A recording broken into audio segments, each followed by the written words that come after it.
Depuis toute petite, on nous projette cette image-là selon laquelle le plus important, c'est d'avoir un mari qui vraiment euh, subvient aux besoins de sa famille, un mari qui sécurise l'environnement familial, un mari qui prend soin réellement de sa famille.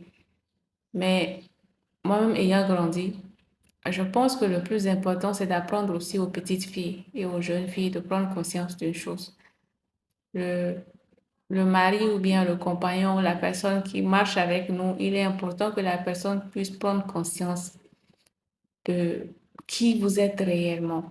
Vous êtes, généralement, on voit la femme comme uniquement la femme, c'est-à-dire celle qui euh, fait des enfants, celle qui accompagne le mari dans sa vie, celle qui soutient le mari, celle qui prend soin de sa maison et des membres de sa famille. Cette image-là, l'identité de la femme ne se résume qu'à ces choses-là, généralement. Mais il est extrêmement important d'avoir quelqu'un auprès de soi qui vous voit plus que ça. C'est-à-dire qui vous voit réellement comme un être humain avec des failles, un être humain avec des moments de faiblesse, un être humain avec des moments de force et de faiblesse. C'est-à-dire, il y a des fois où vous serez au plus bas et il y a des fois où vous serez au plus haut. Et que ce soit au plus haut ou bien au plus bas, que cette personne-là puisse prendre conscience réellement du fait que elle doit être là pour vous. Donc, quand ça ne va pas, on ne vous voit pas comme un petit robot qui, malgré que ça ne va pas, doit tenir debout, doit faire l'effort de continuer à mener, à garder le rythme qu'elle a tous les jours.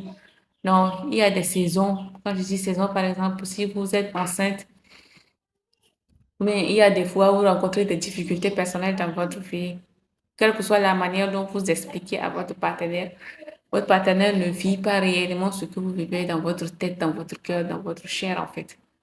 Et il n'y a pas de transfert de douleur possible, mais de transfert de peine possible. Donc, c'est vraiment prendre conscience du fait que on est, et ça c'est pour soi et pour l'autre aussi, on est, on a besoin de ralentir à des moments donnés. On a besoin de freiner.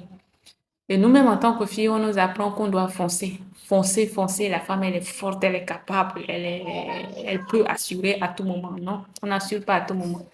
Il y a des fois où, franchement, on a juste envie que le monde s'arrête et qu'on puisse souffler. Et être conscient de ça déjà très tôt, moi, je trouve que c'est quelque chose de très important. On n'aura plus